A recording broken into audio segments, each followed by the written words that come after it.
بسم الله الرحمن الرحيم إن الحمد لله الذي وكفى والسلام على عباد الذين اصطفى أما بعد قال الله تعالى في القرآن المجيد فأعوذ بالله من الشيطان الرجيم بسم الله الرحمن الرحيم ألا بذكر الله تطمئن القلوب صدق الله العظيم۔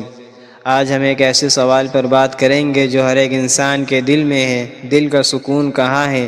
آج انسان کے پاس سب کچھ ہے، دولت بھی، آرام بھی، سہولتیں بھی، لیکن پھر بھی دل بے چین ہے، پریشان ہے۔ آخر کیوں؟ کیا واقعی سکون دنیا میں ہے یا کہیں اور؟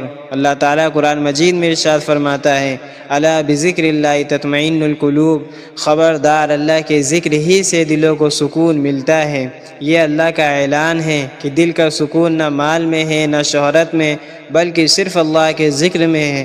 اللہ کو بھولنے کا انجام قرآن میں ایک اور جگہ فرمایا گیا وَمَنْ أَعْرَضَ عَنْ ذِكْرِي فَإِنَّ لَهُ مَعِيشَةً ضَنْكًا، اور جو میری یاد سے منہ موڑے گا اس کی زندگی تنگ ہو جائے گی۔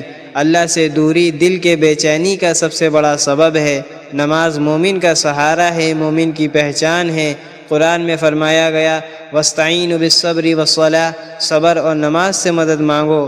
نبی کریم صلی اللہ علیہ وسلم نے فرمایا کہ میری آنکھوں کی ٹھنڈک نماز میں ہے۔ سوچئے جس نماز میں نبی صلی اللہ علیہ وسلم کو سکون ملتا تھا، کیا وہ نماز ہمیں سکون نہیں دے سکتی؟ نبی کریم صلی اللہ علیہ وسلم نے فرمایا جسم میں ایک گوشت کا ٹکڑا ہے، اگر وہ درست ہو جائے تو پورا جسم درست ہو جاتا ہے۔ وہ ٹکڑا دل ہے، اور دل کی اصلاح اللہ کی یاد و اطاعت سے ہوتی ہے۔ حدیث میں آتا ہے کہ دنیا کی محبت ہر برائی کی جڑ ہے۔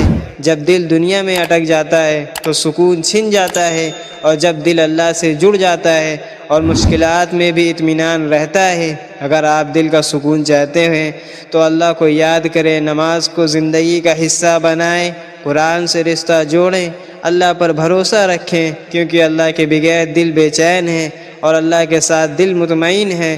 اللہ تعالی ہمیں حقیقی سکون نصیب فرمائے اور اپنے ذکر سے ہمارے دلوں کو آباد فرما دے۔ آمین یا رب العالمین۔ وآخر دعوانا الحمد للہ رب العالمین۔